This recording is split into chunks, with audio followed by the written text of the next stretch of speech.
In the headlines, Chief of Defense Staff meets Benue traditional rulers, backs training of vigilantes and youths to tackle killings. Family seeks justice after alleged killing of 14-year-old Kabiru Aliyu by police in Kaduna.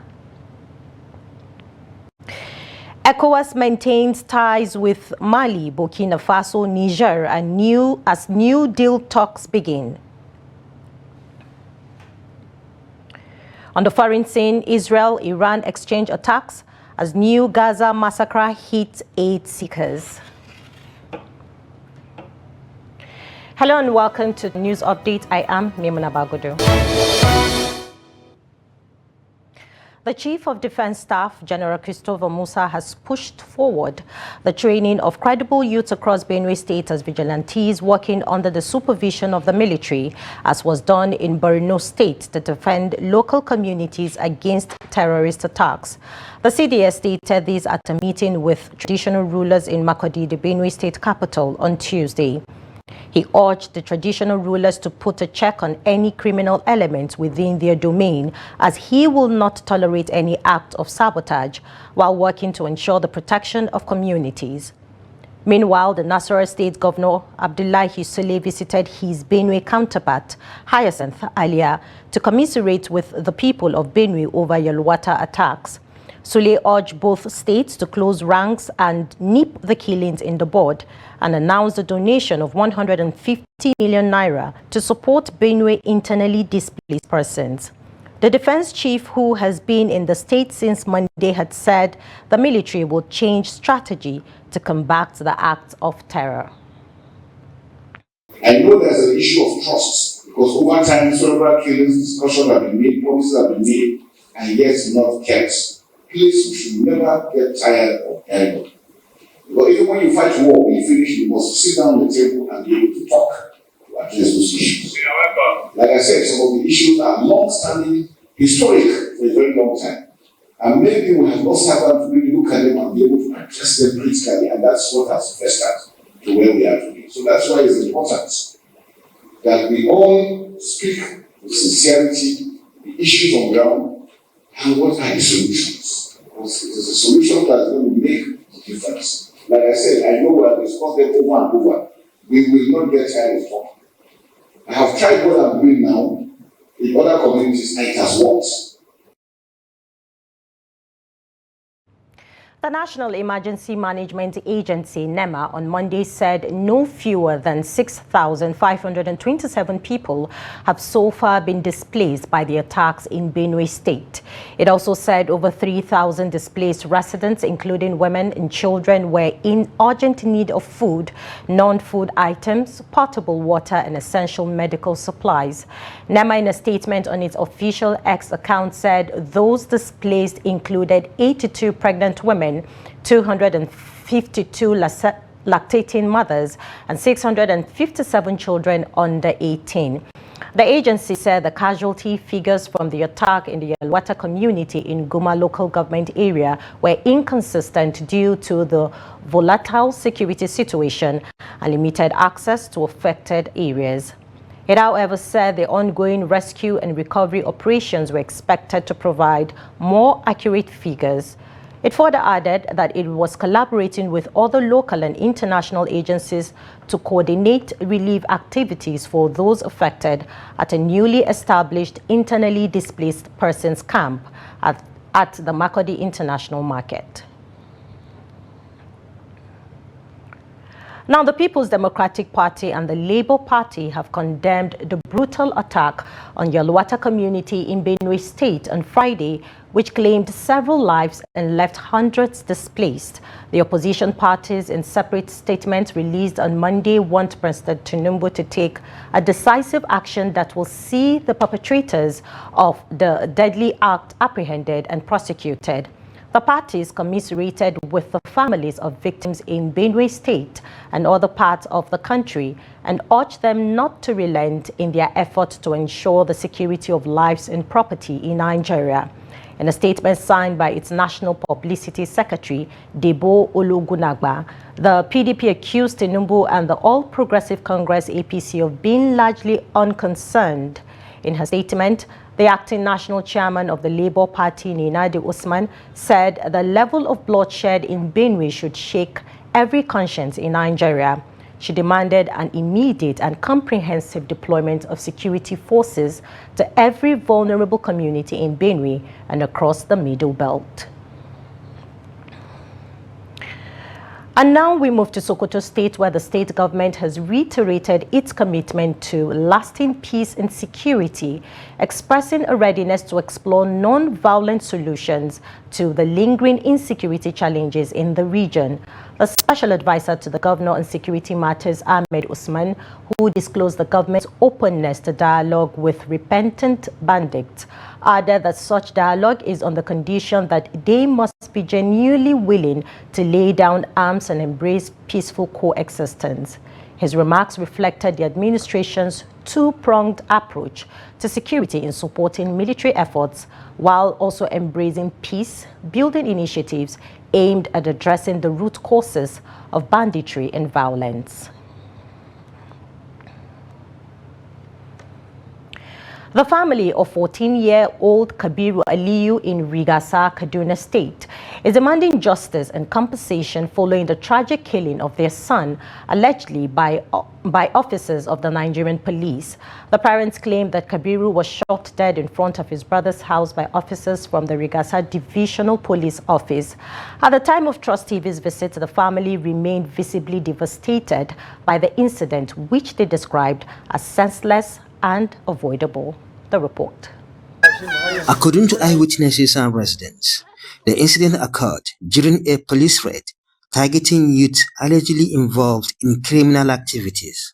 The raid coincided with a wedding celebration of one of the alleged thugs in the community, and Kabiru, who was said to be an innocent bystander, was caught in the chaos.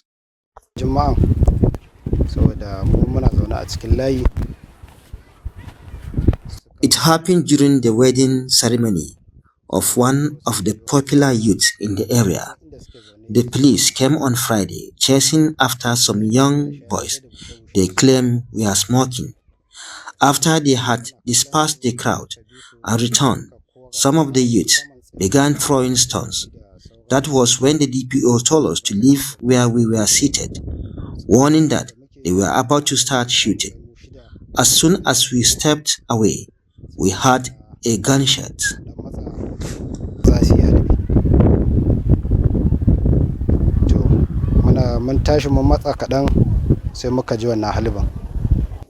Jamilu Aliyu, Kabiru's elder brother, said the tragic shooting happened right before his eyes when the police stormed the area.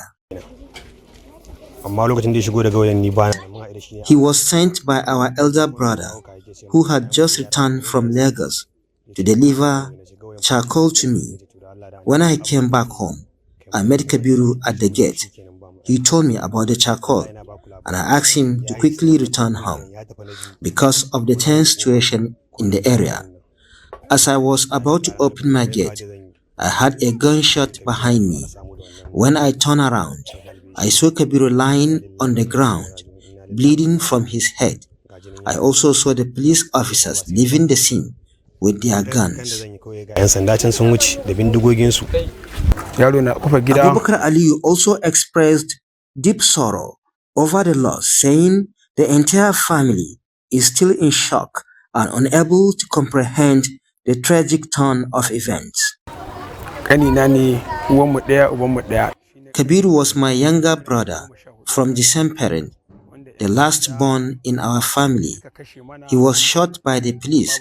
I went to report the matter to the divisional police officer, but the DPO claimed he wasn't aware, even though he was part of the team that came to the area during the incident.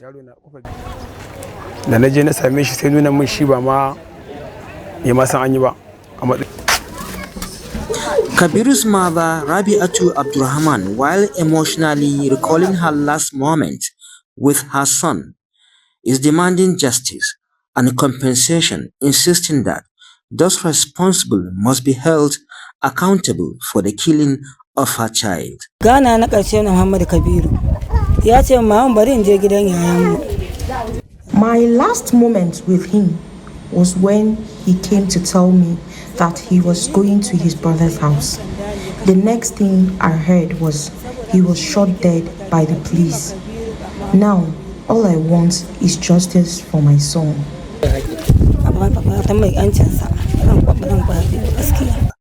Meanwhile, the public relations officer of the Kaduna State Police Command, DSP Mansour Hassan, has acknowledged the incident. During the chaotic situation, we used tear gas to disperse a group of boys, but unfortunately, one boy outside was hit by the tear gas and was later pronounced dead in the hospital. We also urge people to leave the scene whenever we are in the community conducting operations against criminal elements in society. Kabiru Aliyu has since been buried at the Rigasa Cemetery in Igabi local government area, leaving his family in grief and the community demanding answers. Bello Musa, Trust TV News Kaduna. Operatives of the Niger State Police Command have arrested 2 kidnapped suspects, Jafta James and Usman Ibrahim. The suspects, who reside in Ijagwari Tafa and Sabon Gari Bwari area of the FCT respectively, broke into their victim's home with weapons. They were said to have entered the premises of their victim in Katavai New Bwari and attempted to kidnap his sister. When operatives of the Tafa Police Division, following a tip-off, immediately rushed to the scene, leading to the suspect's arrest. The suspects were arrested with a locally made pistol, 2 knives, a walkie-talkie, 2 cartridges, 4 handsets, 1 ATM card, 2 electric tasers, a pepper spray, and some charms during interrogation. The suspect confessed to the crime, saying that they arranged to abduct the lady in order to request for ransom. They claimed that the items recovered were bought from one of their members under the disguise of a civilian JTF. The spokesman for the Niger State Police Command, Wasiu Abiodun, confirmed the arrest in a statement, saying the 2 suspects were under investigation and will be prosecuted later. Now, police operatives in Rivers State have arrested 2 more suspects linked to the killing of the Ahoda Divisional Police Officer, DPO late SP Bako Angbashi, in 2023. The 2 suspects, identified as One Love God Goodluck and Precious Olumini, said to the members of the notorious late 2 Baba Iceland cult group, were arrested on May and 13 June 2025 at their hideout. The late Divisional Police Officer SP Bako Angbashi and his team were ambushed by an Iceland cult gang led by Gift Okpara, aka 2 Baba, on September 8, 2023 and gruesomely murdered. Some suspects were also arrested immediately after the incident. Police spokesperson in Rivers State, SP Grace Iringe Koko, in a statement on Tuesday, said the operatives acted on intelligence and arrested the 2 suspects, including one Precious Olumini, who have earlier escaped the arrest. The president of the ECOWAS Commission, Umar Aliu Tori, says the regional bloc will maintain the current status quo with Burkina Faso, Mali, and Niger, despite their announcement to withdraw from ECOWAS in January 2024. Traoré, who revealed these after a meeting with the foreign affairs minister of the 3 countries, stated that a new agreement is being considered. Noel Sampson has more in this report.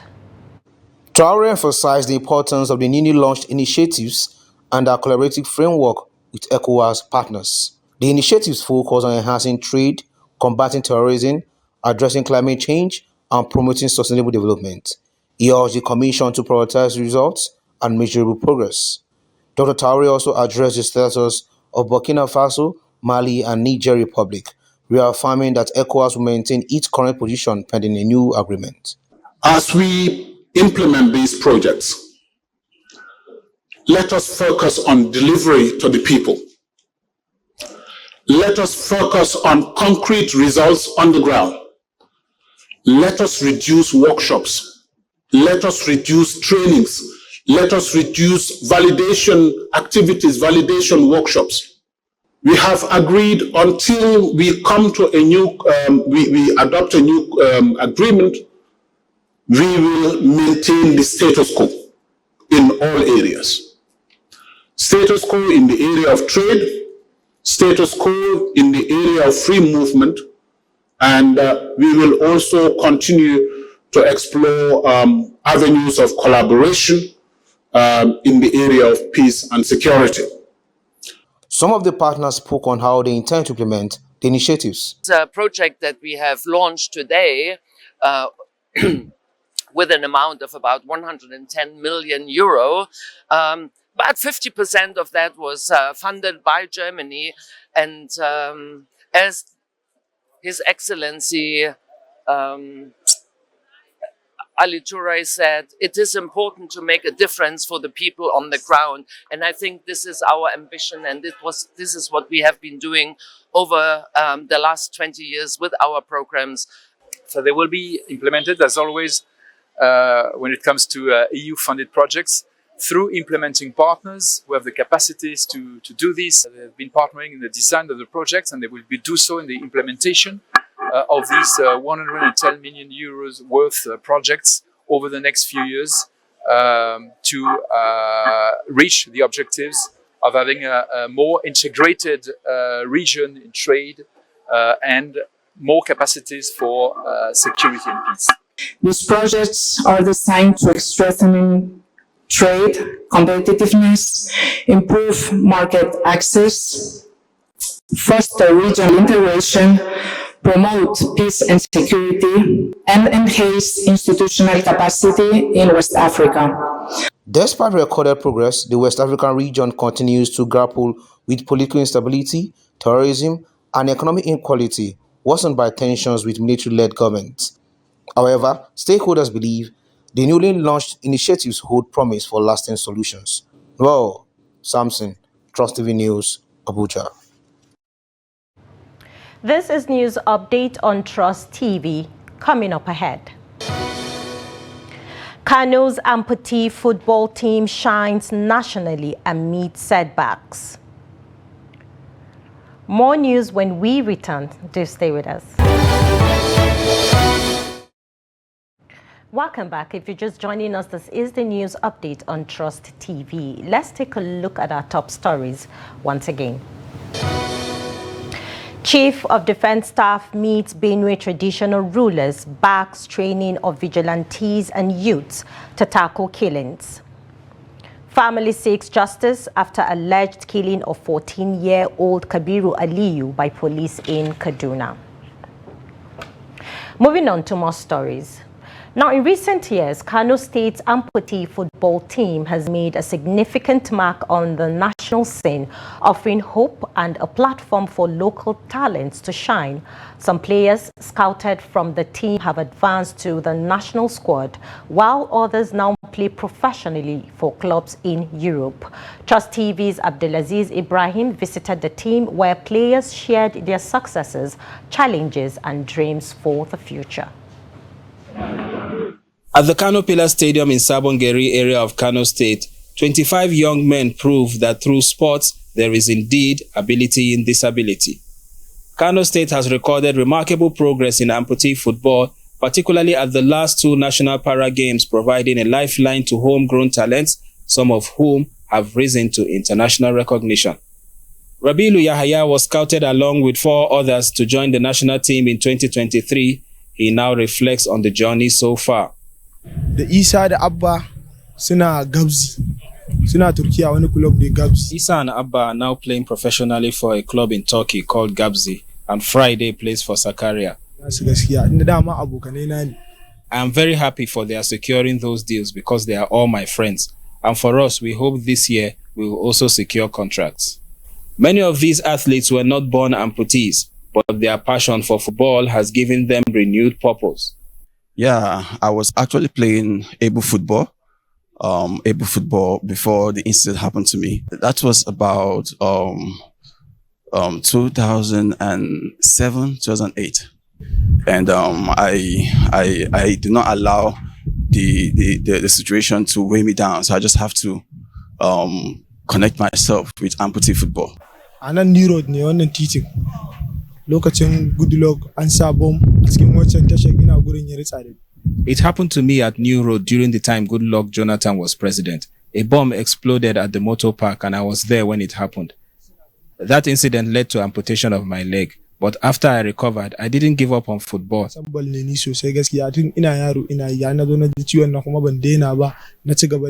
Many people were surprised at how I continued playing with one leg. It's because ever since I was a child, I have always loved football. Initially, I wanted to go to Niger State to join a club, but one of my bosses advised me to wait because a new club was going to be formed here in Kano.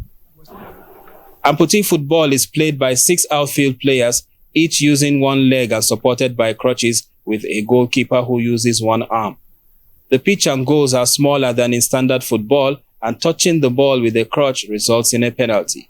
While social media has become a valuable tool for scouting talent, the team's head coach says their biggest challenge remains access to specialized equipment. Yawanci kalubalen da muke fuskanta shine na rashin kayan aiki, especially crutches na. The main challenge we face is the lack of equipment, especially the specialized crutches needed for this sport, as well as football boots and balls. Another major challenge is supporting players who may not be able to attend training due to the high cost of transportation. As these young men continue to defy the odds, their inspiring journey is a testament to how sport can transform lives and serve as a beacon of hope for persons with disabilities. I will actually say they should not allow their physical challenge to wear them down. There is ability in whatsoever situation that they see themselves.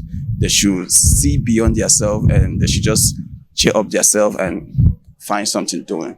Nigeria's national amputee football team, who finished 4th at the last Amputee Nations Cup in Egypt, is preparing to represent the country at the 2026 Amputee World Cup in Costa Rica. Abdulaziz Ibrahim, Trust TV News.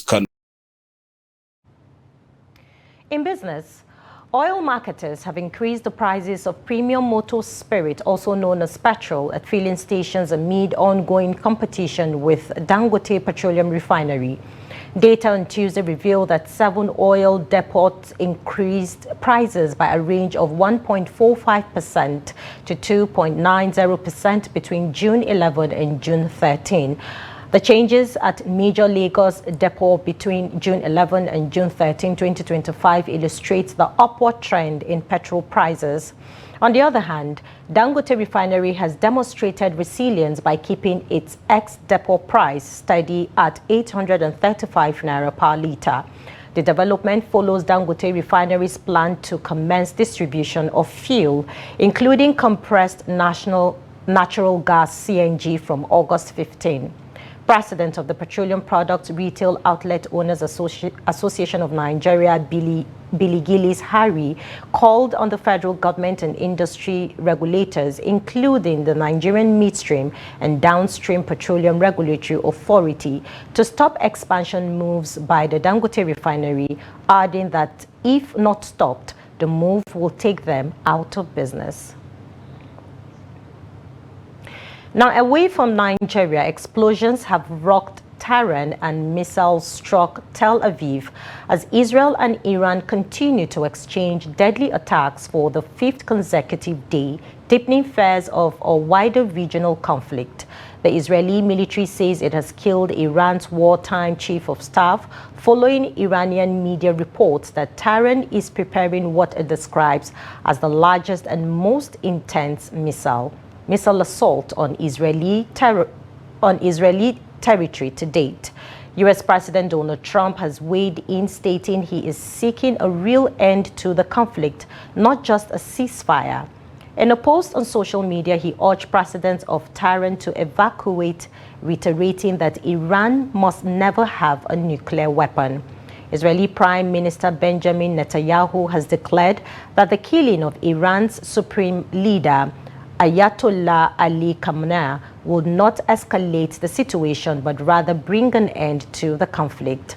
The death toll from Israeli strikes on Iran has surpassed 220, including at least 70 women and children, according to Iranian state media, while Iranian missile attacks on Israel have reportedly killed more than 20 people in the Gaza Strip. The humanitarian crisis has deepened as the Gaza Health Ministry reports that at least 55,432 people have been killed and 128,923 wounded since the beginning of Israel's military campaign. And in sports, Abakaliki FC captain and centre-back Cyril Timothy has revealed his team's winning code in the 2025 President Federation Cup competition. The 26-year-old platoon commander said the code has been their secret weapon, helping them earn the Giant Killers tag in their debut cup campaign, in which they have knocked out every MPFL opposition the draws have thrown them at. Abakaliki FC, a second-tier NNL side, have posted an incredible run in their maiden domestic cup appearance, knocking out top NPFL teams like Katsina United round of 32, Eyimba round of 16, Nasarawa United quarterfinals, and Ikorodu City in the semi-finals.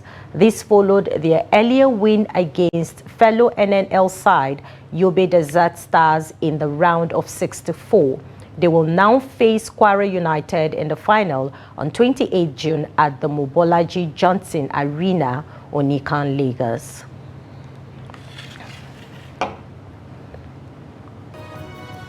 With that, we've come to the end of News Update on Trust TV. Do follow us on all of our social media platforms and also subscribe to our YouTube channel for news live stream. I am Mimina Bagudu. To have a great day.